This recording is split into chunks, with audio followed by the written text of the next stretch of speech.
ఇల్లు నీళ్ళలో నానబెట్టి తీయాలండి. నీళ్ళలో మునిగినట్టు తేలినట్టు ఉండాలి ఎప్పుడు.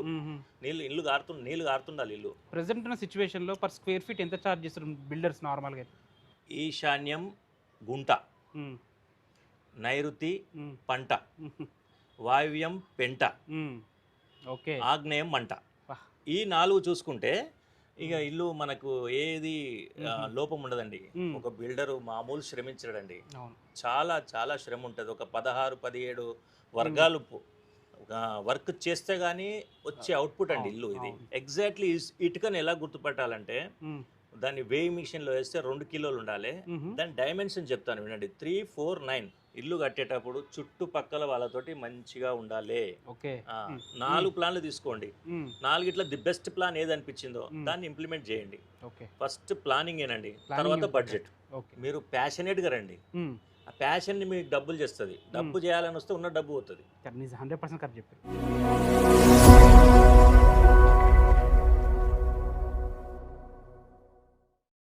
హలో వేణుగోపాల్ గారు. నమస్తే రంజిత్ గారు, చాలా చాలా థ్యాంక్ యూ. మస్తు బిజీ టైంలో మాకు చిన్న టైం ఇచ్చారు. మనం ఒక 1 month నుంచి ప్లాన్ చేస్తున్నాము, ఇప్పటికి టైం కుదిరింది. అవునా, ఇద్దరం బిజీగానే ఉంటాము. నేను ఇలా మేకింగ్ లో, మీరు షూటింగ్ లో చాలా బిజీగా ఉంటాం. మొత్తానికి కుదిరింది. ఒకసారి మీ అనుభవం గురించి, మీ గురించి ఒకసారి మా వాళ్ళకి చెప్పండి, మా వ్యూస్కి చెప్పండి.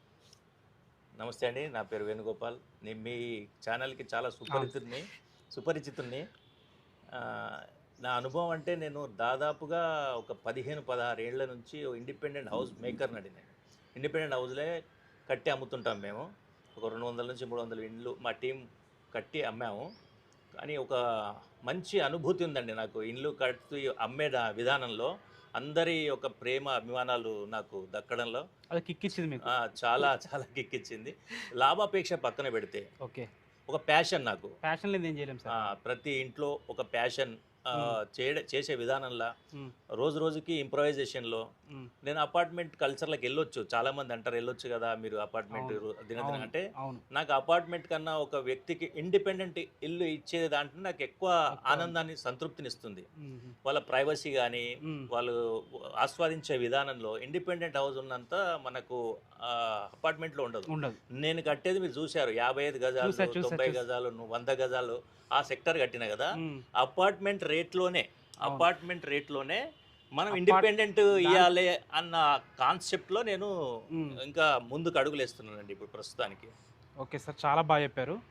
ఇప్పుడు మీరు ఇన్ని రోజులు ఈ ఫీల్డ్లో ఉన్నారు కదా, మీరు ఏ ప్రాసెస్లో ఎంజాయ్ చేస్తారు? అంటే కన్స్ట్రక్షన్ ప్రాసెస్లో ఎక్కడ బాగా ఎంజాయ్ అనిపిస్తుంది మీకు, అంటే మంచిగా అనిపిస్తుంది? అంటే ప్లానింగ్ స్టేజ్లోనా, లేకపోతే కట్టే స్టేజ్లోనా? మీరు అడిగిన ప్రశ్న ఎలా ఉందంటే, మీకు 3 పిల్లలు ఉంటే ఏ పిల్లగాడు ప్రేమ ఇస్తే ప్రేమ ఎక్కువ అన్నట్టుగా. ఎనీ కేస్ ఒక 1%లో మనము వేరియేషన్స్ ఉండొచ్చు. ప్రతి దాన్ని ఆస్వాదించుకుంటూ చేస్తానండి నేను.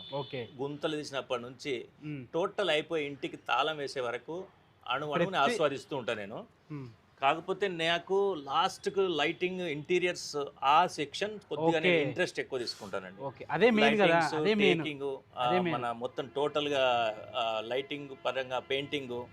ఇంకోటి మీరు గమనించరు లేదో, ఇప్పటి వరకు నేను కట్టిన ఇళ్లలో ఇంటీరియర్ని టచ్ చేయలేదండి ఇప్పటి వరకు. ఒక ప్లైవుడ్ ముక్క పెట్టలేదు, ఒక 1 feet వాల్ పేపర్ పెట్టలేదు. 55 స్క్వేర్ చాలా చాలా డీప్గా వెళ్ళింది మనం. చాలా మంది చాలా ఆఫర్స్ వచ్చాయండి, మీరు కడతారా ఇల్లు, మేము మెటీరియల్ కాంట్రాక్ట్లో కడతారా, రేటు మీ ఇష్టం అంటే. నాకు అంత టైం లేదంటే నేను ఇండిపెండెంట్ హౌస్లో నేను 2 స్ప్లిట్ కాలేను కదండి. నా పరిస్థితి నాకు ఉంటుంది కదా, నేను ఎక్కువ టైం ఇవ్వలేకపోయినాను. అయితే ఇంకో మెయిన్ క్వశ్చన్ ఇది, చాలా మందికి ఉండే డౌట్ ఇది, ఇల్లు కొనుక్కోవడం బెటరా, అపార్ట్మెంట్ ఫ్లాట్ కొనుక్కోవడం బెటరా? అంటే బడ్జెట్ చూసుకోవాలా, అంటే ఫ్యూచర్ చూసుకోవాలా? చాలా మందికి అర్థం కాని పొజిషన్ ఇది. దీని గురించి ఏం చెప్తారు మీరు మీ అనుభవంలో? చాలా చాలా మంచి ప్రశ్న అడిగారండి రంజిత్ గారు.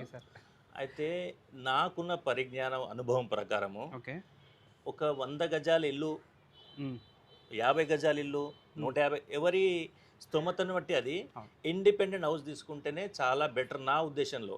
ఒక చిన్న మిస్టేక్ ఏం చేస్తారంటే, రోడ్డుకు దగ్గర ఉంది కదా అని చెప్పి అపార్ట్మెంట్లకు వెళ్తారు, కొంచెం దూరం కదా అని చెప్పి ఇండిపెండెంట్ హౌస్ని అవాయిడ్ చేస్తారు చాలా మంది. కానీ ఇండిపెండెంట్ హౌస్ తీసుకుంటేనే మన ప్రైవసీ దెబ్బతినకుండా మళ్ళీ నీవు ఇంకో ఫ్లోర్ వేసుకొని రెంట్కి ఇచ్చుకోవడం కానీ ఫ్యూచర్లో చాలా బాగుంటుందండి. ఇప్పుడు అవుట్స్కట్ అంటూ ఏది లేదండి. ఓఆర్ఆర్ లోపల మొత్తం మన గ్లోబలైజ్ అయిపోయింది. ఓఆర్ఆర్ లోపల మొత్తం మనకు కల్చర్ సిమిలర్గా ఉంటుంది, ఎక్కడేం తేడా లేదు. ఓకే. అయితే ఇప్పుడు కొంతమంది బడ్జెట్ ఉండదు కానీ ఇల్లు కావాలని ఉంటుంది, వాళ్ళకి ఏం చెప్తారు మరి అపార్ట్మెంట్ ఫ్లాట్ గురించి? అదేనండి, అదే వాళ్ళకి ఎట్లా చెప్తారు? అంటే ఆగమంటారా? ఇల్లు కొనుక్కే ఆ స్టేజ్ దాకా ఆగాల, కొనుక్కోవడం బెటర్ ఏదో ఒకటి? కొంచెం ఆగితేనే మంచిదండి. ఆగి ఒకటేసారి, ఎందుకంటే మధ్యతరగతి వాళ్ళు రెండు సార్లు నిర్ణయాలు తీసుకోలేని పరిస్థితిలో ఉన్నారండి ఇప్పుడు. స్టెప్ వేసి మళ్ళీ చేయలేరు కాబట్టి కొంచెం ఊరవతలైనా, కొంచెం మనకు డిస్టెన్స్ దూరం ఉన్న ఒక్క 4-5 ఏళ్ళు కష్టపడితే మీ పిల్లలకు ఫ్యూచర్ ఇచ్చినట్టే. మీరు ఇంకా ఒక్క చిన్న ఉదాహరణ చెప్తానండి. నేను నా ప్రాక్టికల్ ఉదాహరణ, 2008లో నేను 22 లక్షలకు 180 గజాలు ఇల్లు ఇచ్చానండి. ఇక్కడ మన అల్మాజ్గూడ విలేజ్లో, అల్మాజ్గూడ విలేజ్లో ఇచ్చే వాళ్ళ ఫ్రెండ్ కొత్తపేటలో అపార్ట్మెంట్ తీసుకున్నాడండి. వాళ్ళ ఫ్రెండ్ సేమ్ రేట్ ఇల్లు తీసుకుని వాళ్ళ ఫ్రెండ్ అపార్ట్మెంట్ తీసుకున్నాడు. వాళ్ళిద్దరికి తర్జన భర్జలు నడిచింది. నా బలవంతంగా ఆయన ఇల్లు తీసుకున్నాడు, ఆయనేమో అపార్ట్మెంట్ తీసుకున్నాడు. ఇవాళ ఆయన అల్మాజ్గూడలో ఆయన ఇంటి విలువ 1.5 కోటి, ఆయన అపార్ట్మెంట్ విలువ అదే 30-40 లక్షలు ఉందండి. ఆయన మంచిగా రిటైర్మెంట్ లైఫ్ ఎంజాయ్ చేస్తున్నాడండి. ఇప్పుడు హాయిగా పైన 2 ఫ్లోర్లు వేసుకున్నాడు, హాయిగా ఇంట్లో కింద కుర్చీలో టీవీ చూసుకుంటా ప్రశాంత జీవితం గడుపుతున్నాడండి. ఇంకా మన ప్రైవసీ కూడా దెబ్బతిన్నది నా దృష్టిలో. ఫ్లాట్ కంటే మీరు ఇది ఇల్లు తీసుకోవడం బెటర్. డెఫినెట్గా దాంట్లో ఎటువంటి డౌట్ లేదండి. సార్, ఈ రోజుల్లో ఇల్లు కట్టుకోవాలని ఆలోచిస్తున్న వాళ్ళకి ఒక చిన్న 100 గజాల ఇల్లు సింపుల్గా కట్టుకోవాలంటే ఎంత ఖర్చు అవుతుంది? ఇందులో ఇంకో క్వశ్చన్ అడుగుతా మీకు. చెప్పండి. వాళ్ళు సొంతంగా కట్టుకుంటే బెటరా, ఒక బిల్డర్కి ఇస్తే బెటరా, లేకపోతే రెడీగా ఉన్న ఇల్లు తీసుకుంటే బెటరా? క్వశ్చన్ చాలా మందికి ఉంటాయి. ప్రతి మధ్యతరగతి వ్యక్తులకు వచ్చే డౌటే ఇది, సందేహం ఇది. ఇంకా మన దగ్గర ప్లేసు స్థలం ఉండి కట్టాలనుకున్న వాళ్ళకు వచ్చే సందేహాలు ఇవి. డెఫినెట్గా ఆ స్థలం అమ్మి ఇంకో ఇల్లు కొనుక్కోవడం కరెక్టా, ఎవరికైనా ఇవ్వడం కరెక్టా, మనం నిలబడి కట్టించుకుంటే కరెక్టా, ఇవన్నీ వచ్చే సందేహాలే. దానికి నాకున్న పరిజ్ఞానం ప్రకారం నేను నివృత్తిస్తాను. ఇప్పుడు మీరు అడిగారు కాబట్టి దాని గురించి నేను విశ్లేషిస్తాను ఒక్కొక్క అంశాన్ని. ఇప్పుడు చాలామంది అంటారండి, బిల్డర్లు కొనేవాళ్ళు తెలియని వాళ్ళు ఏం మాట్లాడతారంటే 1500 వస్తుంది, ఒక ఎస్ఎఫ్టీకి 1600 వస్తుంది ఖర్చు అని అనాలిసిస్ చేసుకుంటారు వాళ్ళది వాళ్ళు. అది కరెక్ట్ కాదండి. ఒక బిల్డరు మామూలు శ్రమించడండి, చాలా చాలా శ్రమ ఉంటుంది. ఒక 16-17 వర్గాలు వర్క్ చేస్తే కానీ వచ్చే అవుట్పుట్ అండి ఇల్లు ఇది. అంటే నాణ్యత లోపాలు ఒకరొకరు ఒక రకంగా బేస్డ్ ఆన్ థింకింగ్ అండి, అంతే. అనుభవాన్ని బట్టి కూడా ఉంటుంది. అవునండి. ఇంకా మీరు అడిగారు కాబట్టి చెప్తున్నా నేను, ఒక 100 గజాల ఇల్లుని మనం ఇంటికి మొత్తం గుంతలు తీసినప్పటి నుంచి ఇంటికి తాళం వేసి గృహప్రవేశం చేసే వారికి ఎంత ఖర్చు వస్తుందని అడుగుతున్నారు కదా. ఇప్పుడున్న పరిస్థితుల కాలమానం ప్రకారం ఒక నాణ్యంగా మంచిగా నాణ్యంగా ఇల్లు కట్టాలి అంటే మీకు ఒక 20 లక్షలు ఖర్చు వస్తుంది. ల్యాండ్ ఉంటే 18 నుంచి 20 లక్షలు వస్తుంది. ఏ లొకేషన్లో అయినా. లొకేషన్కి కన్స్ట్రక్షన్కి సంబంధం ఉండదండి. చాలా మంది అక్కడనే మిస్ అవుతారు. లొకేషన్ ఊర్లో కట్టినా అవే పైసలు ఇవ్వాలి, సెంటర్లో కట్టినా అదే, హ్యాబిట్ సెంటర్లో కట్టండి, గచ్చిబౌలిలో కట్టండి, అదే ఖర్చు వస్తుంది, సేమ్ కాస్ట్ వస్తుంది. అందుకనే ఒక 20 లక్షలు వస్తుంది. 100 గజాలు ఇల్లు కడితే 18 నుంచి 20 లక్షల వరకు ఖర్చు వస్తుంది. నాణ్యంగా ఇల్లు అవుతుందండి. ఓకే. ఇప్పుడు మనం సొంతం కట్టుకోవడం బెటరా, బిల్డర్కి ఇవ్వడం కరెక్టా, లేకపోతే రెడీగా ఉన్న ఇల్లు కొనుక్కోవడం బెటరా? మనము ఓపిక ఉండి ఇంట్లో పెద్ద మనుషులు ఎవరైనా ఉండి ఓపిక ఉండి చేయగలిగితే మనం కట్టుకోవడం బెటర్ అండి. ఓకే. మన ఇంట్లో వండుకొని తిన్నట్టుగా మన ఇంట్లో వచ్చిన తృప్తి రాదు కదా. ఇంకా లేకపోతే బిల్డర్ నాణ్యత చూసి ఆయనకున్న అనుభవ పరిజ్ఞానాన్ని బట్టి ఒక పేపర్ అండర్స్టాండింగ్, మ్యూచువల్ అండర్స్టాండింగ్ ఉంటుంది ఇద్దరి మధ్యలో, MOU ఉంటుంది. ఆయన ఏం వాడుతున్నారు మొత్తం ప్రిపేర్ చేసేసి దానితో సైన్లు తీసుకొని పర్ఫెక్ట్గా పేమెంట్ కండిషన్ ఎట్లా, బునియాద్ అప్పుడు ఎంత, బ్రిక్ వర్క్ అప్పుడు ఎంత, స్లాబ్లు అప్పుడు ఎంత, ఫైనల్గా ఎంత, ఒక 4 విడతలుగా అమౌంట్ని రిలీజ్ చేసుకొని మంచి బిల్డర్, అనుభవం ఉన్న బిల్డర్కి ఇచ్చినా తప్పు లేదండి. ఓకే. ఇక ఇంకా వద్దు నాకు అసలే రిస్క్ వద్దు అనుకుంటే ఉన్న స్థలాన్ని అమ్మేసుకొని మంచి బిల్డర్ కట్టిన ఇల్లు, నాణ్యమైన బిల్డర్లు చాలా మంది ఉన్నారండి. ఈ నాణ్యమైన బిల్డర్ ఎట్లా తెలుసుకోవాలి సార్? బ్యాక్గ్రౌండ్ చూసుకోవాలండి మీరు. చుట్టుపక్కల వాళ్ళు అడగడమా? చుట్టుపక్కల తెలిసిపోద్దండి. ఇంట్లోకి వెళ్ళంగానే ఆ వైబ్రేషన్ మనకు అర్థమైపోతుంది. మాక్సిమం ఆ విధానము, ఆ వాడిన ఐటమ్స్ చుట్టుపక్కల వాళ్ళని అడిగినా మనకు ఈజీగా అర్థమైపోతుందండి. వీళ్ళు శాండ్ వాడారా, సిమెంట్ బ్రిక్ వాడారా, రెడ్ బ్రిక్ వాడారా, అన్నీ అర్థమైపోతాయండి. ఇక మనకు ఏది సమయం లేదు అన్నప్పుడు ఆ ఆప్షనే కరెక్ట్.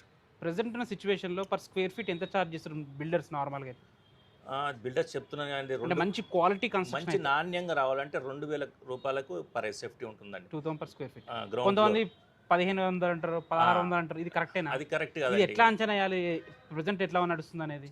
అదే ఇప్పుడు మన నాణ్యతను బట్టి అండి. ఓకే. వాళ్ళు క్వాలిటీని నాణ్యంగా బట్టి. వాళ్ళు నాణ్యంగా చేయాలి అంటే మీకు 2000కి తగ్గించారండి. 2000కి తగ్గిస్తారు అంటే ఎక్కడనో నాణ్యత లోపాలు ఉంటాయని మనం ఓకే. అనుకోవాలండి అంతే. తీసుకోవాలి. ఏదో ఒక దగ్గర కాంప్రమైజ్ అవుతారు బిల్డర్స్. కంపల్సరీ అది మీరు గమనించరు మీకు అర్థం కూడా కాదు. అర్థం కూడా కాదు. అవును. ప్రజెంట్ మార్కెట్లో ఎలాంటి ట్రెండ్స్ నడుస్తున్నాయి కన్స్ట్రక్షన్లో, ఇల్లులలో? ఉమ్. పబ్లిక్ ఎక్కువ దేనికి ఇష్టపడుతున్నారు?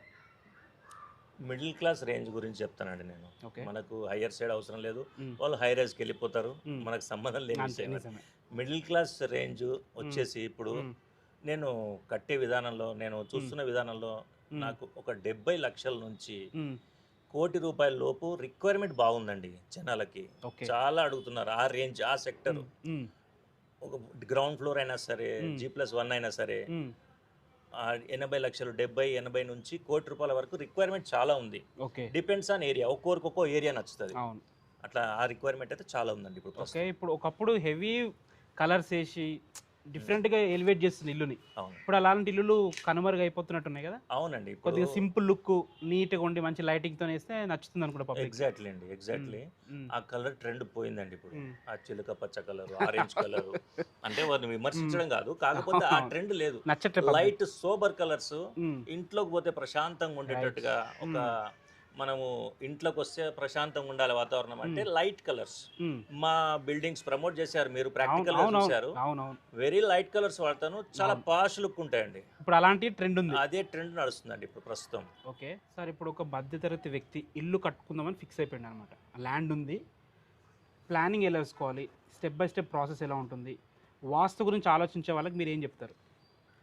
ప్లానింగ్ అంటూ ఏం లేదండి, ఒక మంచి ఆర్కిటెక్టర్ని, మనకు అవగాహన ఉన్న వ్యక్తిని, ఎవరైనా దాని గురించి అవగాహన వ్యక్తిని ఎవరినైనా, మనకు తెలిసిన వాళ్ళు ఉంటారు కదా, ఒక మంచి ఇంజనీర్ని ఇచ్చే ప్లాన్ని, దాని ప్రకారము స్టీల్ డిజైన్లో ఎటువంటి రాజీ పడకుండా మంచి స్టీల్ డిజైన్, మనకు శరీరంలో బొక్కలు ఎంత అవసరమో, బోన్స్, దానికి స్టీల్ ఎంత అవసరం అండి.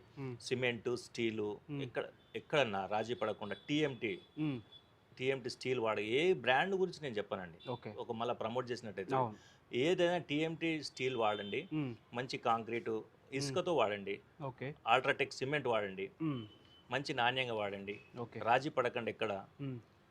అది అయిపోయాక నెక్స్ట్ స్టెప్లో బ్రిక్, లైట్ వెయిట్ బ్రిక్ వాడాలండి ఎప్పుడైనా. లైట్ వెయిట్ బ్రిక్ అని 2 kgs ఉంటుందండి. ఇటుక ఒకటి వచ్చేసి మనకు 2 kgs. ఎగ్జాక్ట్లీ ఇటుకని ఎలా గుర్తుపట్టాలంటే, దాన్ని వేయింగ్ మిషన్లో వేస్తే 2 కిలోలు ఉండాలి. దాని డైమెన్షన్ చెప్తాను వినండి, 349. ఎప్పుడైనా ఒక టేప్ మన జేబులో ఉండాలండి, చిన్నది. 10 feet టేప్ ఎప్పుడైనా ఇల్లు కట్టుకునే వాళ్ళ దగ్గర టేప్ ఒక ఇన్స్ట్రుమెంట్ లాగా 3 ఇంచులు, 4 ఇంచులు, 9 ఇంచులు సైజ్ ఉండాలి, 2 కిలోల వెయిట్ ఉండాలి. కరీంనగర్ బ్రిక్ అంటారండి, బ్రాండ్ ఏదైనా వెళ్ళండి మీరు, లైట్ వెయిట్ వెళ్ళండి, ₹11 అట్లా ఛార్జ్ చేస్తున్నారు ఈ మధ్య. మంచి బ్రిక్ అయితే ₹11. మంచి బ్రిక్, సిమెంట్, ఇసుకతో కట్టుకోండి ప్రశాంతంగా. క్యూరింగ్ ఇంపార్టెంట్ అంటే మనిషికి కూడా రోజు నీరు ఎంత అవసరం, క్యూరింగ్ కంపల్సరీ. క్యూరింగ్ వాచ్మెన్కి ₹2 ఎక్కువ ఇచ్చినా కానీ క్యూరింగ్. ఇల్లు నీళ్ళలో నానబెట్టి తీయాలండి, నీళ్ళలో మునిగినట్టు తేలినట్టు ఉండాలి ఎప్పుడు. నీళ్ళు కారుతుండాలి ఇల్లు.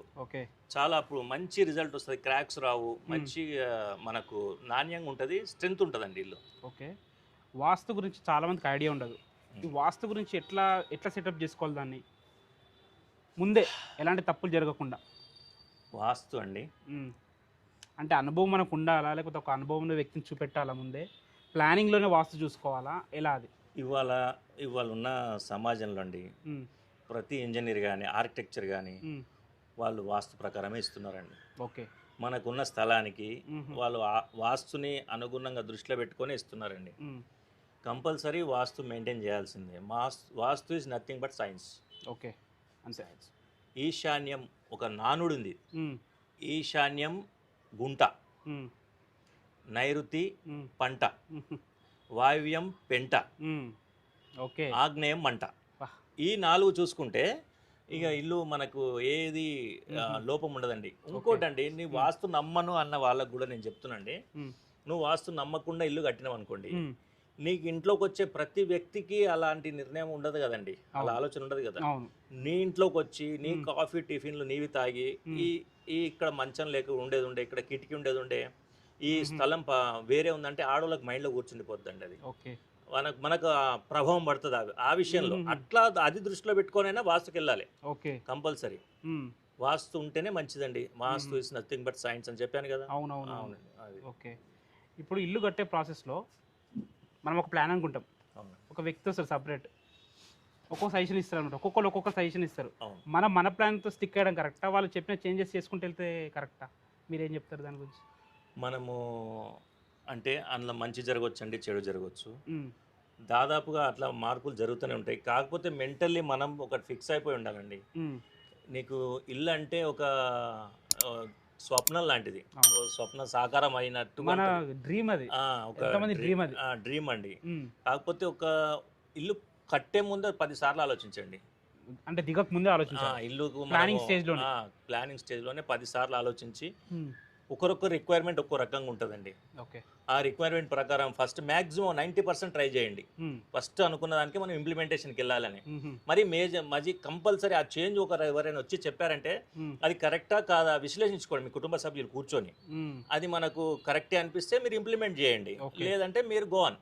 ఓకే. మీరు ఎట్లా అనుకుంటున్నారో అట్లనే వెళ్ళండి. ఇల్లు కట్టడానికి కంపల్సరీ పర్మిషన్ కావాలి, గవర్నమెంట్ అప్రూవల్ కావాలి. డెఫినెట్గా. ఈ గవర్నమెంట్ అప్రూవల్ ఎలా తీసుకోవాలి, దీనికి ఎంత టైం పడుతుంది, అసలు ప్రాసెస్ ఎలా ఉంటుంది, అది ఈజీ ఉంటుందా, హార్డ్ ఉంటుందా, ఎవరైనా చేసుకోవచ్చా? చాలా ఈజీ అండి. ఓకే. మనం ఇల్లు కట్టాలనుకుంటే అంటే మనకు కూడా అప్పట్లాగా ఆఫీసులు తిరగాలా, లేకపోతే ఇది ఎట్లా ఉంటుంది ప్రాసెస్? ఏం లేదండి. ఇప్పుడు ఆన్లైన్లో అయిపోతుంది, దాదాపు ఓహో. ఆన్లైన్లో అయిపోతుంది. Okay. ఒక్కొక్క అంశాన్ని ఒక్కొక్క ఏరియాలో ఒక్కో రకంగా ఉంటుంది. ఓకే. నేను వివరిస్తాను. ఓకే. ఊర్లలో ఎలా ఉంటుంది, హెడ్ క్వార్టర్లో ఎలా ఉంటుంది, మున్సిపాలిటీలు ఎలా, మ్మ్. జిహెచ్ఎంసీ లిమిట్స్లో ఎలా, Okay. హెచ్ఎండిఏ లిమిట్స్లో ఎలా ఉంటుందో నేను మీకు ఒక్కొక్క దగ్గర వివరిస్తాను. ఒక్కొక్క ప్రాసెస్ ఉంటుంది. ఒక్కొక్క దగ్గర ఒక్కొక్క ప్రాసెస్ ఉంటుంది. ఓకే. అయితే ఏం లేదండి, ఫస్ట్ మన డాక్యుమెంట్ మన పేరు మీద అయిన దస్తావేజులు ఏవైతే ఉంటాయో మ్మ్. అవి ఒక 4-5 జిరాక్స్ కాపీలు తీసి పెట్టుకోవాలి. ఓకే. ఒరిజినల్ భద్రంగా స్టోర్ చేసి ఆ లాకర్లో పెట్టాలి. ఎప్పుడు కూడా ఒరిజినల్స్ మనం బయట చూపించొద్దు ఎవరికి కూడా. ఓకే. ఓకే. మనం భద్రంగా పెట్టుకోవాలి. మ్మ్. 4 సెట్లు తీసి పెట్టుకోవాలి. మ్మ్. చాలా పని ఇస్తాయి మనకు. అవును. పర్మిషన్ కానివ్వండి, కరెంటుకి కానివ్వండి, అలాగే ది లైన్ వాటర్ లైన్కి కానివ్వండి, ఏ అవసరం అన్నిటికీ. ఎప్పుడు వస్తుందో తెలియదు. అందుకని 4 సెట్లు తీసి పెట్టుకోవాలి. మ్మ్. మీరు అడిగారు కాబట్టి దానికి ఒక్కటి కూడా చెప్తాను. గ్రామ పంచాయతీ ఆఫీస్లో మనకు పర్మిషన్ ఇస్తారండి, ఓకే. House permission. మ్మ్. దానికి వేరే సెక్షన్ ఉంటుంది. ఓకే. పోయి అడిగితే దాని గురించి అక్కడ సభ్యులు వివరిస్తారు మ్మ్. మీకు. కాకపోతే మీడియేటర్స్ కూడా ఉంటారు, మ్మ్. వాళ్ళని సంప్రదించవచ్చు. మ్మ్. అలాగే మనము మున్సిపాలిటీలో టీఎస్ బి పాస్ ఉంటుంది, మ్మ్. హెచ్ఎండిఏలో రకరకాలుగా రకరకాలుగా మున్సిపల్ ఏదైనా ఏదైనా ఒకటే సిస్టమ్ ఇంకా. ఒకటే సిస్టమ్. కాకపోతే స్థానిక మున్సిపాలిటీలకు వెళ్ళి మనం తీసుకుంటే దీని ప్రాసెస్ వచ్చేసి 1 వీక్ నుంచి 15 డేస్ లోపల మొత్తం అయిపోతుందండి. ఓకే. అమౌంట్ ఎంత వస్తుంది, ఎంత ఖర్చు ఉంటుంది నార్మల్గా? అమౌంట్ అంటే బేసిక్గా మాట్లాడడం, గ్రౌండ్ ఫ్లోర్ అనుకోండి, ఒక 100 గజాల ఇల్లుగా మాట్లాడుకుందాం ఎగ్జాంపుల్. 100 గజాల ఇల్లుకి అంటే ఏరియా వైజ్గా ఏరియాని బట్టి, అంటే ఓవరాల్గా చెప్పండి. ఏదున్నా ఒక 100 గజాల ఇంటికి 50,000 నుంచి ₹1,00,000 ఏ ఏరియా సరే 50 నుంచి 1,00,000 మధ్యలో ఉంటుంది. మధ్యలో మనం పెట్టుకొని నడిస్తే మనకు ఈజీగా అయిపోతుందండి ఒక పని. 1 week to 15 days process, 2 weeks process అనుకోండి. ఇంకోటి చాలా మంది పర్మిషన్ లేకుండానే స్టార్ట్ చేద్దాంలే, తర్వాత పర్మిషన్ నెక్స్ట్ క్వశ్చన్ అది ఇదే. ఓకే. అది కరెక్టా? అది కరెక్ట్ కాదండి. బోర్వెల్ కూడా వేయొద్దు మనం. ఓకే. పర్మిషన్ తీసుకుని మనం ఎప్పుడైతే అప్లికేషన్ పెట్టుకుంటామో మ్మ్. స్థానిక సంస్థల నుంచి ఇన్స్పెక్షన్కి వస్తారండి వాళ్ళు. ఓకే. ఓకే. బౌండరీస్ సరిగ్గా ఉన్నాయా, ఇది కరెక్ట్ ఉందా, మ్మ్. వీళ్ళు ఆల్రెడీ ఏమన్నా ముందే కట్టారా ఓ. అన్నదానికి తర్వాత ఇష్యూస్ అయ్యేదానికి మ్మ్. మనం 2 రోజులు లేట్ అయినా కూడా పర్మిషన్ వచ్చిన తెల్లారి నుంచి మీ వర్క్ స్టార్ట్ చేసుకోవచ్చు. నాకు ఒక క్వశ్చన్ ఉంది, అందరికి ఉండే డౌట్ ఇది. చెప్పండి. సపోజ్ G+1 పర్మిషన్ ఉంది, అవును. పైన పెంటోస్ కట్టుకోవచ్చు, నార్మల్గా అడుగుతున్నాను. G+1 పర్మిషన్ పైన ఉన్నప్పుడు penthouse కట్టుకోవచ్చా? పెంట్ హౌస్ అంటే దాదాపుగా 99% జనాలు కట్టేది కడతారండి. అవును. ఎటువంటి ఇబ్బంది ఉండదు. మ్మ్. కమర్షియల్ యాక్టివిటీస్ చేస్తుంటే ఇబ్బంది ఎదురవుతుంది, కానీ ఓహో, ఓకే. రెసిడెన్షియల్ వచ్చి మాత్రం ఎవరు మనని ఓకే. ఇబ్బంది పెట్టరు. ఇంకోటి అండి, ఇల్లు కట్టే వాళ్ళకు ప్రప్రథమమైన మ్మ్. ఒక అంశాన్ని చెప్తున్నాను నేను. మ్మ్. ఇల్లు కట్టేటప్పుడు చుట్టుపక్కల వాళ్ళతోటి మంచిగా ఉండాలి. ఓకే. చాలా కట్టేటప్పుడు తర్వాత ఉండొద్దని చెప్తలేను నేను. ఓకే. కట్టేటప్పుడు మాత్రం చాలా, ఎందుకంటే మనకు మెటీరియల్ అంతా రోడ్డు మీదనే ఉంటుంది, పైన పక్కన చేసేటప్పుడు ప్లాస్టింగ్ చేసేటప్పుడు అది వాళ్ళ సహకారం మనకు అవసరం. అవును. మంచిగా ఉండాలి. ఒక చిన్న వాళ్ళు కంప్లైంట్ రేజ్ చేస్తే మీ పని అయిపోతుంది. అవును. అందుకనే సయోధ్యతోటి ఎప్పుడంటే జీవితాంతం కలిసి ఉండేటోళ్ళండి. నేబర్లు అంత ఈజీ కాదు. నీ బంధువులు ఎవరు రారు, నీకు ఆపత్తి వస్తే ఫస్ట్ వచ్చేది వాళ్ళే నిలబడతారు మనకి. అందుకనే మంచిగా సయోధ్య చేసుకుంటా, వాళ్ళకి డిస్టర్బ్ లేకుండా ఎప్పుడప్పుడు వాళ్ళు ఏదైనా మనం డ్యామేజ్ చేస్తే క్లీన్ చేయించుకొని వాళ్ళతో మంచిగా ఉండాలండి. ఇది చాలా ఇంపార్టెంట్, చాలా చాలా వాల్యుబుల్ పాయింట్, అందరికి ఉపయోగపడే పాయింట్. ఎందుకంటే చాలా మనం ఈజీ తీసుకుంటాం అవును, పక్కోళ్ళని, కానీ అవును. అంత ఈజీ తీసుకోవద్దు, వాళ్ళే మనకు ముఖ్యం. ముఖ్యం. ఈ కడుపులో పుట్టినోడు కూడా ఎవడో అమెరికాలో ఉంటాడు కానీ పక్కోడు వచ్చి హాస్పిటల్ తీసుకుపోయిన రేపు సందర్భాలు పొద్దున మీరు ఇల్లు అమ్మాలన్నా కానీ అవును. వెరిఫికేషన్ అవుతుంది కదా, కస్టమర్స్ తీసుకుంటారు అడుగుతారు కదా. అవునండి. సరే, ఇప్పుడు ఇల్లు కట్టేటప్పుడు గోడలు స్లాబ్ చాలా ముఖ్యమైన పాత్ర పోషిస్తాయి. అవును. ఇప్పుడు ఈ కట్టినప్పుడు ఎలాంటి జాగ్రత్తలు తీసుకోవాలి? చాలా మంది చేసే తప్పులు ఏంటి ఇందులో? ఎక్కడ మిస్టేక్ చేస్తారు ఇక్కడ? మనము పిల్లర్స్ అన్నీ అయిపోయినాక స్లాబ్ సెక్షన్ వస్తుంది కదండి, అవును. సెంటరింగ్ పర్సన్ మంచిగా ఉండాలండి. సెంటరింగ్ ఎవరైతే మనకు వాడతారో ఉమ్, అతను మంచిగా ఉండాలి. ఉమ్, ఇంజనీర్ ఇచ్చిన ప్లాన్ ప్రకారం ఏరియా వైజ్గా ఇంజనీర్ మనకు ఎలా అల్లాలి, ఉమ్, దాన్ని దాని డైమెన్షన్స్ ఎలా ఉండాలి, Slab. రింగ్ది కానీ స్లాబ్ది కానీ ఉమ్, దాని ప్రకారం వెళ్ళాలండి. నేను చెప్తే ఒక్కొక్క దానికి ఒక్కొక్క వివరంగా ఉంటుంది. ఓకే, యాజ్ పర్ మనం దాని ప్రకారం వెళ్ళాలి. ఓకే.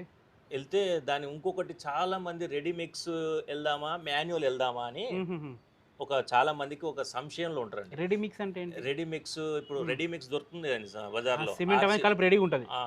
ఆర్చిఎం అంటారు కదా, ఆహాహా. Ready mix. ఓకే. మిషన్ తెచ్చి పోసేస్తుంది, మనకి ఫ్రీ అయిపోతుంది, ఓహో. పని తక్కువ అవుతుంది. కానీ ఉమ్, ఒక చిన్న ఇల్లు ఇండిపెండెంట్ ఇల్లు కట్టే వాళ్ళు మాత్రం మాన్యువల్గా వెళ్తేనే మంచిదండి. మిల్లర్ తెచ్చుకొని ఉమ్, మన ముంగట మనం కలుపుకుంటే ఇసుక ఎంత వాడుతున్నాము, అవును. కంకర ఎంత వాడుతున్నాము, ఉమ్, సిమెంట్ ఏది వాడుతున్నాము, ఉమ్, అది మన నాణ్యత మనకు తెలుస్తుంది. మన ఇంట్లో వండుకున్నట్టు ఉంటుందండి. ఉమ్, ఉమ్, రెడీ మిక్స్ అంటే హోటల్ నుంచి ప్యాక్ చేసుకొని తిన్నట్టు ఉంటుంది. ఓకే. కాకపోతే చాలా మంది అంటారు మెట్రో కూడా రెడీ మిక్స్తోనే వాడారు కదా, ఉమ్, అది వాడితే తప్పింది అంటారు. కానీ ఉమ్, మనం ఇండిపెండెన్స్ హౌస్ గురించి మాట్లాడుతున్నాం కాబట్టి మాన్యువల్గా ప్రశాంతంగా ఓ మిల్లర్ తెచ్చుకొని చేసుకుంటే చాలా అద్భుతంగా ఉంటుంది. ఉమ్, తెల్లారి మళ్ళీ మంచి కట్టలు కట్టేసి నీళ్ళు నిండా చెరువులో నీళ్ళు ఉన్నట్టు నింపి పెట్టుకోవాలి. దాంట్లో అంతే. హాయిగా 15 రోజులు ప్రశాంతంగా ఓకే. నింపి పెట్టుకోవాలి. క్యూరింగ్ మాత్రం చాలా ఇంపార్టెంట్ ఇల్లుకి. Curing important. ఉమ్, ఒక 15 రోజుల వరకు చెక్క మాత్రం ఇప్పకుండా మేనేజ్ చేసుకోవాలండి. ఓకే. ఇప్పుడు గోడలు ఎంత సైజుతో కట్టుకుంటే బెటర్ అంటారు? గోడలు వచ్చేసి డిపెండ్స్ ఆన్ మన ల్యాండ్ ఏరియాని సైజ్ బట్టి, ఏరియాని బట్టి. అయితే ఉమ్, అవుటర్స్ ఉమ్, ఏవైతే మనకు నీళ్ళలో నానేవి వర్షం గోడలు పడుతుంటే ఉంటాయో, ఏదన్నా, వర్షం పడ్డప్పుడు నానే గోడలు ఏవైతే ఉంటాయో ఉమ్, అవన్నీ మ్యాక్సిమం బాగా గుర్తుపెట్టుకోండి, ఉమ్, 9 ఇంచెస్ ఉండాలండి.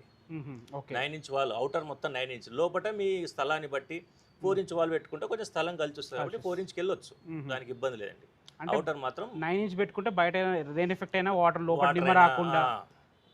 అంటే నేను చాలా ఇల్లు చూశాను, ఎంత మంచి కట్టినా లైట్ గా క్రాక్స్ వస్తాయి. అవును. ఎందుకు వస్తాయి అసలు అవి? అంటే ఎక్కడ మిస్టేక్ అవుతుంది అది? మిస్టేక్ కాదండి, అది ఉమ్. అది సహజమైన ప్రక్రియ. అది చాలా మంది తెలియక సరిగ్గా కట్టలేదేమో, క్రాక్స్ వస్తున్నాయేమో అనుకుంటారు. లేదండి. అంటే కొన్ని క్రాక్స్ బిల్డర్ లోపాల వల్ల ఉహు. 5 రూపాయల బిల్ల పట్టేస్తే అంత వస్తాయండి. ఓ. అవి మేజర్ గా మనం పరిగణించాలి. అవి ఇబ్బందికరమైన. కొంచెం ఎయిర్ క్రాక్స్, ఎందుకంటే అప్పటికిప్పటికి ఈ కెమికల్స్ లో తేడా వచ్చేసి ఉహు. ఎయిర్ క్రాక్స్ కూడా మీరు అధైర్యపడొద్దు, భయపడొద్దండి. ఉమ్, ఎయిర్ క్రాక్స్ వచ్చినప్పుడు ఒక 2-3 ఏళ్ల తర్వాత మళ్ళా మనం పెయింట్స్ వేసుకుంటాం కదండి, అవును. అప్పుడు క్రాక్ ఫిల్లింగ్ వేసుకుంటే జీవితాంతం ఇంకా మనకి ఏవి రావాలి. ఎయిర్ క్రాక్స్ కూడా ఎవరేం ఆపలేరు దాన్ని. ఆపలేరు ఎంత దాన్ని. మంచి చేసినా, ఎంత క్యూరింగ్ చేసినా వస్తుందండి ఖచ్చితంగా. ఎవరిని దాన్ని మనం ఆపలేము, ఎవరిని కూడా నిందించలేము ఆ విషయంలో. Okay, okay. ఇల్లు మొత్తం స్ట్రక్చర్ పూర్తయిపోయింది. నెక్స్ట్ సింహభాగం, టైల్స్, కిటికీలు, తలుపులు. ఇవి చాలా మంది తెలిసి ఇక్కడ తప్పులు చేస్తారు సార్. అంటే అనుభవం లేకనో మరి ఏందో, ఇక్కడ ఎక్కడ జాగ్రత్తలు తీసుకోవాలి, ఎట్లా చేసుకోవాలి ఇది? ఇప్పుడు డోర్ సెక్టర్ చెప్తాను మీకు ఫస్ట్. ఇప్పుడు చాలా మంది 7 ఫీట్ డోర్ వాడుతున్నారండి, 6.5, 7.5 ఫీట్ వాడండి డోర్స్. ఓకే. పెట్టేటప్పుడే 7.5 ఫీట్ చోకోట్స్ పెట్టుకోండి, పెద్ద తేడా రాదు, ఒక ఫీట్ మనకు ముక్క తేడా వస్తుంది, అది వాడండి. వాష్రూమ్లకు మాత్రము డబ్ల్యూపీసీ చౌకోట్స్ వాడండి. ఓకే. డోర్స్ కూడా డబ్ల్యూపీసీ వాడండి. అలాగే మనకు బెడ్రూమ్స్కి వచ్చేసి ఫ్లష్ డోర్స్ వాడండి. ఫ్లష్ డోర్స్ రెడీమేడ్ అయినా సరే, మీకు ఓపిక కూడా చేయించుకున్నా సరే ఫ్లష్ డోర్స్ వాడండి. విండోస్ మాత్రం చాలా మంది ఏం చేస్తారంటే ఇంకా కూడా ఇప్పుడు చెక్కవి పెడుతున్నారు, చెక్క కిటికీలు వాడకుండా యూపీసీ విండోస్ చెక్క కిటికీ. అంటే ఇప్పుడు ఆ డోర్స్ అవి కొంచెం మెయింటెనెన్స్ వస్తున్నాయండి, అవి బెండ్ అవ్వకపోవడం, అంత నాణ్యంగా వస్తలేదు కదా కర్ర. ఇప్పుడు కలప ఇప్పుడు ముందట్లాగా లేదు, కలప మనకు మామూలు కలప వస్తుంది కాబట్టి మనకు యూపీసీ వెళ్తే మనకు దుమ్ము లోపట రాకుండా, దుమ్ము పర్సంటేజ్ కానివ్వండి, అన్నిటికీ చాలా బాగుంటుందండి. ఒక్క మెయిన్ క్వశ్చన్ అడుగుతా మీకు, కరెక్ట్ చెప్పాలి మీరు. టైల్స్ బెటరా, మార్బుల్స్ బెటరా, లేకపోతే గ్రానైట్ బెటర్ ఫ్లోరింగ్కి? కరెక్ట్ చెప్పండి మీరు. మీరు ఏది వాడతారు నార్మల్గా? నేను నా సొంత ఇంట్లో కూడా నేను టైల్స్ వేసుకున్నానండి. ఓకే. టైల్స్ వాడితే నేను నాకు ఒక డాక్టర్ చెప్పిన విషయం ఏంటంటే కొంచెం బొక్కల నొప్పులు కూడా తక్కువ వస్తాయండి అంట. ఎందుకంటే అది బట్టిలా కాల్చి తీస్తారు కదా, ఓకే. దాంట్లో ఇప్పుడు వీటి అన్నిటికీ స్వేద రంధ్రాలు మనకి ఎట్లుంటాయో ప్రతి బండకు అట్లాంటి రంధ్రాలు ఉంటాయి. దాని ద్వారా కొద్దిగా మనకు ఇబ్బంది అవుతుందని డాక్టర్ చెప్పారండి. ఓకే. ఇంకొకటి టైల్స్లో కూడా మీరు సిరామిక్ అని వెట్రిఫైడ్ అని ఉంటాయండి. సిరామిక్ ఏమో ఎండబెట్టి తీస్తారు అవి టైల్స్, ఈ వెట్రిఫైడ్ ఏమో బట్టిలా కాల్చుతారు అవి. ఓకే. వెట్రిఫైడ్ టైల్స్ వాడితే చాలా మంచిది, నాణ్యం కూడా ఉంటుంది. రేపటికి ఒక 10-20 ఏళ్ళ వరకు కూడా మనకు డ్యూరబిలిటీ ఉంటాయి అవి. ఓకే. వెట్రిఫైడ్ వాడాలి. నేను వాడే బ్రాండ్ మాత్రము మీరు గూగుల్ కూడా చేసుకోండి, నేను వాడే బ్రాండ్ మాత్రం ఆర్ఏకే వాడతాను. ఆర్ఏకే రసల్ కైమా దుబాయ్ నుంచి తయారై వస్తుందండి. ఇది ఇక్కడ కూడా ఉంటాయి దాని బ్రాండ్ పేరు రసల్ కైమా. నేను వాడేది మీరు గూగుల్ చేసుకున్న చూసుకుంటే మీకు అది టాప్ 5లో ఉంటుందండి. అది చాలా నాణ్యంగా ఉంటుంది, స్ట్రెంగ్త్ బాగుంటుందండి. ఇప్పుడు మేకర్ కూడా కట్ చేస్తుంటే ఆ సౌండ్ అలాగ వస్తుంది, స్ట్రెంగ్త్ అలాగ ఉంటుంది. అది నేను ఇప్పుడు మా ఇంట్లో కూడా అవే 15 ఏళ్ళ నుంచి ఉన్నాయి. ఇట్లా మనం మంచు వరిసినట్టు ఉంటుందండి. ఓకే, బాగుంటుంది. ప్రెసెంట్ లిఫ్ట్ చాలా మంది పెట్టుకొని ఆలోచిస్తున్నారు. అవునండి. ఈ లిఫ్ట్ ఎలా సెలెక్ట్ చేసుకోవాలి, ఇందులో ఎలాంటి క్వాలిటీస్ ఉంటాయి, ఇది చాలా పెద్ద సబ్జెక్ట్. ఇది అంటే చాలా మంది తెలియదు, అవగాహన ఉండదు కదా. అవునండి. ఎక్స్పీరియన్స్ ఉంది కాబట్టి అడుగుతున్నా. లిఫ్ట్ అంశం అదొక సముద్రం అండి లిఫ్ట్ అనేది. కాకపోతే నేను కట్టే కొట్టే తెచ్చే అనే విధంగా ఒక 4-5 అంశాల్లో మీకు లిఫ్ట్ విషయాన్ని నేను వివరించేస్తానండి. ఒక మినిట్లో క్లోజ్ చేస్తాను. ఏంటంటే లిఫ్ట్ జాన్సన్, ఓటీస్, సిండ్లేరు, కోనే అని 4 బ్రాండెడ్ కంపెనీలు అండి. అయితే మనం మధ్యతరగతి విషయాలు మాట్లాడుకుంటున్నాం కాబట్టి వాళ్ళని మనకు ఆర్డర్ చేస్తే 15 లక్షల రూపాయలు ఛార్జ్ చేస్తారండి వాళ్ళు మినిమం. ఇవన్నీ బ్రాండ్స్, ఇవి నేను చెప్పిన 4 మీరు గూగుల్ చేసుకోవచ్చు, బ్రాండ్ అవి. కాకపోతే నేను ఒక 150 లిఫ్ట్ల వరకు ఫిట్ చేశానండి వాళ్ళ వరకు. 150 లిఫ్ట్లు. దాంట్లో నేను మొత్తం ఒక పరిజ్ఞానాన్ని సంపాదించుకొని ఎట్లా చేస్తే కరెక్ట్, ఏం చేస్తే కరెక్ట్ అని చెప్పి ఒక నిర్ధారణకు వచ్చానండి. అందరికి ఉపయోగపడుతుంది, నోట్ చేసుకోండి. బ్రాండ్స్ చెప్తాను నేను. అయితే లిఫ్ట్ మేకర్స్ కూడా ఉన్నారండి. నాకు సురేష్ అని ఒక అబ్బాయి చేస్తాడు. ఒక 150 లిఫ్ట్లు చేయించాను అబ్బాయితో ఇప్పటి వరకు నేను. 150. అయితే ఏం వాడాలంటే ఇప్పుడు వచ్చేసి గ్రిల్ ఉన్నది కదండి, మన గ్రిల్స్ ఉంటాయి కదా, గ్రిల్ వాడొద్దండి. రాను ఇప్పుడు గ్రిల్ సిస్టమ్ గవర్నమెంటే బ్యాన్ చేసే పరిస్థితిలో ఉంది. ఆటో డోర్స్ వాడండి. ఆటో డోర్స్ అంటే అదే మనం మీ దగ్గర పోగానే ఓపెన్ అయితే మాల్స్ ఉంటాయి కదా, అవే వాడండి. అందులో కూడా మామూలు వ్యక్తులకు ఇచ్చినా కూడా మామూలు బ్రాండ్ లోపల వాడే ఐటమ్లు నేను చెప్తాను, మీరు నోట్ చేసుకోండి. ఎక్కడెక్కడ ఏమేమి జాగ్రత్తలు తీసుకోవాలి. దాంట్లో ఫస్ట్ వచ్చేసి మనకు మోటార్ అండి, షార్ప్ మోటార్. తర్వాత వచ్చేసి రేల్స్ ఉంటాయి కదా పక్కన, రేల్స్ వచ్చేసి మరాజే కంపెనీ పేరు చెప్తారు ఇప్పుడు. మరాజే కంపెనీ.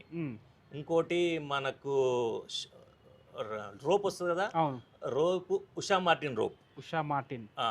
ఫర్మేటర్ డోర్స్ వస్తాయండి, ఫర్మేటర్ కంపెనీ డోర్స్. మీరు ఇవన్నీ గూగుల్ చేసుకుని వస్తాయి. ఆ వ్యక్తికి నాకు ఇవే కావాలి, ఇవే పెట్టాలని బార్గెన్ చేసుకొని వీటి నుంచి మీరు బిల్స్ కూడా తెప్పించుకొని ఈ 4 జాగ్రత్తలు తీసుకుంటే మీకు జాన్సన్ లిఫ్ట్ కూడా అవసరం లేదు, అదే మీరు అనుభవిస్తున్నట్టు అనుకోండి. ఇంకా ఇంపార్టెంట్ క్వశ్చన్, అంటే ఫ్యూచర్ జనరేషన్ కూడా ఉపయోగపడే క్వశ్చన్. ఇప్పుడు మీరు ఎక్కడి నుంచి, మీరు ఉన్నప్పుడు ఒక టెక్నాలజీ ఉంది, ఇప్పుడు ఒక టెక్నాలజీ ఉంది, ఇంకొక 20 years తర్వాత టెక్నాలజీ ఎలా మారబోతుంది, ఏమైనా కొత్తగా తెలుసుకునే విశేషాలు ఏమైనా ఉన్నాయా? మారుతుంటది కదండి. ఇప్పుడు మనం టేప్ పోయింది, మన VCRలు వచ్చినాయి, CDలు వచ్చినాయి, పెన్ డ్రైవ్లు వచ్చినాయి, అంతా మారుతూనే ఉంటది. ఇంట్లో కూడా అదే విధానం, ఇల్లు కట్టే విధానంలో టెక్నాలజీ చాలా మారిందండి. ఇప్పుడు గచ్చు ఇల్లు ఉండేది ఊళ్ళలో, ఎంత చల్లగా ఉంటుందండి, ఏసీలో కూర్చున్నట్టు ఉంటుంది. ఆ తర్వాత సిమెంట్, రేకులు అవి వచ్చినాయి కదా, అట్లనే కాలానుగుణంగా మారుతూనే ఉంటాయి. 20 సంవత్సరాలు ఏమవుతుందో మనం చెప్పలేం, కానీ ప్రస్తుతం ఏం నడుస్తుందో ట్రెండ్, అది కొద్దిగా మూమెంట్ ఇంకా ముందరి కొద్ది ఎలా ఉంటుందో అంతవరకు చెప్పగలుగుతాం. అయితే ఇప్పుడు మై1 టెక్నాలజీ అని వచ్చిందండి. మై1 టెక్నాలజీ అంటే బుట్టీలు కట్టేసి మొత్తం సీకులతో అల్లేసి టోటల్ ఇల్లుని దాంట్లో సిమెంట్ కాంక్రీట్ పోసి హై రైజెస్ కడుతున్నారు. ఒక ఇటుక ముక్క కూడా వాటర్ అందులో. అది కరెక్ట్ అంటే హై రైజెస్ కి వాళ్ళకి అది తప్పదండి, ఇంకా వేరే మార్గం లేదు. ఇంకోటి ఇటుకలు, ఫ్లై యాష్ ఇటుకలు వాడుతున్నారు కదా, అవి వాడుతున్నారు. మనం మధ్యతరగతి గురించి మాట్లాడుతున్నాం కాబట్టి వీలైనంత వరకు రెడ్ బ్రిక్కే వాడండి, మట్టి ఇటుకనే వాడండి. కూల్గా ఉంటుందండి ఇల్లు, ప్రశాంతంగా ఉంటుంది, మనకు కూడా కూల్ ఉంటుంది, లోపలికి వేడి రాని అది ఎక్కువ శాతం. అది వీలైనంత వరకు రెడ్ బ్రిక్ వాడి మిగతా అన్నీ కొంచెం కాలానుగుణంగా మార్చుకుంటా ఇబ్బంది లేదు. ఇల్లు కట్టేటప్పుడు ఇంకా ముఖ్యమైన విషయం ఏంటంటే వాటర్ ప్రూఫింగ్. సో ఇక్కడ ఎలాంటి జాగ్రత్తలు తీసుకోవాలి, ఎక్కడ వాటర్ ప్రూఫింగ్ చేపిస్తే బెటర్, తర్వాత ఫ్యూచర్లో లీకేజ్ రాకుండా ఎలాంటి జాగ్రత్తలు తీసుకోవాలి? Water proofing is essential. Compulsory water proofing లేని ఇల్లు మనం ఇప్పుడు అంటే ఒక గ్రౌండ్ ఫ్లోర్ వేసుకుంటే వాటర్ ప్రూఫింగ్ అవసరం లేదు. G+1కి వెళ్ళామంటే వాటర్ ప్రూఫ్ కంపల్సరీ చేయించుకోవాలి. చాలా మంది వాటర్ ప్రూఫింగ్ అదే తప్పు చేస్తారండి. వాటర్ ప్రూఫింగ్ ప్లంబర్కి ఇచ్చేస్తారు. ప్లంబర్కి ఏదో తెలియని కెమికల్ తెచ్చి కలిపేసి అది మమ అనిపించేస్తాడు. మళ్ళీ 4-5 సంవత్సరాల తర్వాత లీకేజ్ స్టార్ట్ అవుతుంది. అలా కాకుండా ప్రొఫెషనల్స్ ఉంటారండి. మీరు గూగుల్ చేస్తే ఆన్లైన్లో చాలా మంది వస్తారు. ఆయన చేసిన పాత ఇల్లు కట్టిన వాళ్ళ అనుభవం తీసుకోండి. వాటర్ ప్రూఫ్ స్పెషలిస్ట్ తోటి ప్రతి వాష్రూమ్ పైన టెర్రస్ 2 కంపల్సరీ చేయించుకోండి. మిగతా ఏరియా చేయించకున్నా సరే. ఇంకోటి వాష్ ఏరియా అండి. Wash area main. ఒక క్వశ్చన్ ఉంది నాకు. చాలా మంది టెర్రస్ మీద టైల్స్ గ్రానైట్ వేస్తారు. ఇది కరెక్ట్ వేయడం టెర్రస్ మీద? టెర్రస్ మీద గ్రానైట్ వేసుకోవచ్చా? గ్రైనైట్ వేయొద్దండి. టెర్రస్ పైన ఎంత వెయిట్ తగ్గిస్తే అంత మంచిగా అండి. టెర్రస్ పైన టైల్స్ వేసుకోవాలి. అది చెప్పాను, వెట్రిఫైడ్ టైల్స్. ఇంకోటి చాలా మందికి తెలియని అంశం మీద పేపర్ జాయింట్ వేస్తారు. ఒక్క టైల్కి ఒకటి ఆనిచ్చేస్తారు. అట్లా ఆనియకుండా ఎపాక్సీ ఫిల్లింగ్ స్పేసర్స్ ఇచ్చి మధ్యలో కొంచెం 1-2 mm 3 mm స్పేసర్స్ దొరుకుతాయి. ఆ స్పేస్ ఇచ్చి దాంట్లో ఎపాక్సీ ఫిల్లింగ్ చేయించుకుంటే లైఫ్ లాంగ్ ఇబ్బంది కాదండి. లీకేజ్ కాదు. పైన టెర్రస్ మీద కూడా టైల్స్ చేసుకుంటే అద్భుతంగా వాటర్ లీకేజ్ ప్రాబ్లం ఉండదు. ఇది నేను చెప్పిన విధానం పాటిస్తే. చాలా ఎనర్జెటిక్గా చాలా బాగా చెప్పారు. చివరగా 2 క్వశ్చన్స్ మీకు ఎక్కువ ఇబ్బంది పెట్టాను. 2 క్వశ్చన్స్ అడుగుతా, ఇంపార్టెంట్ క్వశ్చన్స్. కొత్తగా ఇల్లు కట్టుకుందాం అనుకుంటున్నారు అనుకోండి, వాళ్ళు కంపల్సరీ దీని మీద ఫోకస్ చేయాలి, ఇది చూసుకోవాలంటే ఏం చెప్తారు? అది కొత్త ఇల్లు కట్టుకున్న ఆలోచన వాళ్ళు ఫస్ట్ అండి ఫ్యామిలీ మెంబర్స్ కూర్చొని ఒక అండర్స్టాండింగ్ రావాలి. కరెక్ట్. మనకు డూప్లెక్స్ కావాలన్నా, ఒక ఇండిపెండెంట్ హౌస్ కావాలి, ఒకటే ఫ్లోర్లో అందరం ఉండాలన్నా, ఒక్కొక్కరికి ఒక టేస్ట్ ఉంటుంది. అది అయిపోయినాక మీరు మంచి ప్లానర్ దగ్గరికి, అదే చెప్తున్నాను, పదే చెప్తున్నాను, మంచి ప్లానర్ దగ్గరికి వెళ్ళండి, మంచి ఆర్కిటెక్ట్ దగ్గరికి వెళ్ళండి. ఇప్పుడు డబ్బు ఫస్టే ఖర్చు పెట్టాలండి. దానిపైన ఒక 1-2 లక్షలు ఖర్చు అయినా సరే మళ్ళీ మార్పులు లేకుండా ఉంటుంది. తర్వాత ఏ ఖర్చు అంతా ఒకటేసారి ఆయన 4 ప్లాన్లు ఇవ్వమని చెప్పండి. బడ్జెట్ కూడా మంచిగా మన దగ్గర అనుకూలంగా చేసుకొని రంగంలోకి దిగండి. Okay, super fine. ఇప్పుడు కొత్తగా బిల్డింగ్ ఫీల్డ్లోకి వచ్చి బిల్డర్ అవుదాం అనుకునే వాళ్ళకి మీరు ఏం చెప్తారు? వాళ్ళకి కొత్తగా బిల్డర్ కావాలనుకున్న వాళ్ళకి అంటే ప్రతి ఫీల్డ్లో మనకన్నా తలపడిన వాళ్ళు చాలా మంది ఉంటారండి. మీరు ప్యాషనేట్గా రండి. ఆ ప్యాషన్ని మీకు డబ్బులు చేస్తుంది. డబ్బు చేయాలని వస్తే ఉన్న డబ్బు పోతుంది. 100% కరెక్ట్ చెప్పారు. డబ్బు సంపాదించుకోవాలని వస్తే ఉన్న డబ్బు పోతుంది. ప్యాషన్. ఒక సొంత ఇల్లు కట్టుకుంటే వాడు ఎట్లా అయితే ఆస్వాదిస్తారో అవతల వ్యక్తి, అలా ఉండాలండి. మనం వాళ్ళ డ్రీమ్ హౌస్ వాళ్ళు డెలివరీ చేయాలి. మనం 100 సంవత్సరాలు ఉంటారండి ఒక ఇంట్లో. ఉన్నప్పుడు వాళ్ళ మంచి పాజిటివ్ వైబ్స్ మనకు రావాలి. జనరేషన్స్ ఉంటాయి కదా, ఎమోషన్స్ అటాచ్ అయి ఉంటాయి. మనం కట్టేటప్పుడు నాణ్యత లోపాలు లేకుండా, ఎక్కడ రాజీ పడకుండా మంచి కట్టే అవకాశం మీకు ఉండే అనుభవం, సివిల్ ఫీల్డ్లో అనుభవం ఉంటే ఖచ్చితంగా దిగండి. పాజిటివ్గా మనకు అన్ని రిజల్ట్స్ వస్తాయండి. నాణ్యత లోపాలు లేకుండా చేయండి. లాభాపేక్ష తక్కువ పెట్టుకోండి ఫస్ట్. తర్వాత ఆటోమేటిక్గా సంపాదిస్తారు. పేరు సంపాదించండి, పేరు డబ్బు సంపాదించి పెడుతుంది. ఒక క్వశ్చన్ ఏమనుకోవద్దు. ఇప్పుడు కస్టమర్స్ ఎవరైతే ఉన్నారో చాలామంది ఎలా కట్టుతారో చూస్తలేరు, క్వాలిటీ చూస్తలేరు, డబ్బు ఎంత తక్కువ ఉందో చూస్తున్నారు. దీనికి మీరు ఏమంటారు? అలా చూడొద్దండి. అలా నార్మల్గా ఉన్న పొజిషన్ అదే కదా, కరెక్టా కాదా? అది కరెక్ట్ కాదండి. ఇప్పుడు పిండి తిరు రొట్టె అంటారు కదండి. పిండి ఎంత పెడితే రొట్టె ఎంత అవుతుంది. కాకపోతే మనం వీలైనంత వరకు ఓపెన్ అండి. ఇవాళ రేపు నేను ఒక బిల్డర్గా ఈ అంశాన్ని చెప్పొద్దు, కానీ నేను మీకు చెప్తున్నాను. ఇప్పుడు ఒక స్థలం కొనే ముందు, ఇల్లు కొనే ముందు అక్కడ రేట్ ఏం రేట్ నడుస్తుంది ఎవరికైనా జనరల్గా ఐడియా ఉంటుంది కదా. ఒక 2-3 వేల తేడాల పక్కన పోయి ప్లాట్ ఏం రేట్ నడుస్తుంది అంటే ఎవరైనా చెప్తారు. దానికి నువ్వు యాడ్ చేసుకో 2000 సేఫ్టీ లెక్క, ఎంత సేఫ్టీ ఉందో బిల్డర్ చెప్తాడు. బిల్డర్ మీద నమ్మకం లేకపోతే టేప్ పెట్టి కొలుచుకో, దాన్ని 2000 రూపాయలకి యాడ్ చేసుకో, జాగా రేట్ యాడ్ చేసుకో, ఆయన గుడ్ విల్ ఏమి ఇస్తున్నావు ఇచ్చేసేయి. 5 లక్షలు 10 లక్షలు ఇన్ని రోజులు కష్టపడ్డందుకు ఓపెన్, దాంట్లో ఎటువంటి సందేహం లేదు. చేసుకో, ఇచ్చేసుకో, నీకు నా వీలైనంత వరకు బార్గెన్ చేసుకో. ఆయన అవసరం, నీ ఇంట్రెస్ట్, అంతే కదా. నచ్చితే అన్ని చూసుకోవాలి. థ్యాంక్ యూ, చాలా థ్యాంక్ యూ వెరీ మచ్. చాలా టైం కేటాయించి ఓపికతో బాగా చెప్పారు. ధన్యవాదాలు. చాలా థ్యాంక్ యూ. మీరు కొత్త ఛానల్ ప్రారంభించారు. అవును, మీకు అంతా మంచి జరగాలని కోరుకుంటూ, మీ నాన్నగారు మీరు మంచి సుమనస్కులు, ఇలాగే కంటిన్యూ చేస్తూ ఉండండి. మా సహకారం ఎప్పుడు మీకు ఉంటుంది. మీతో మా ప్రారంభమైంది first podcast. Thank you so much. Okay, right.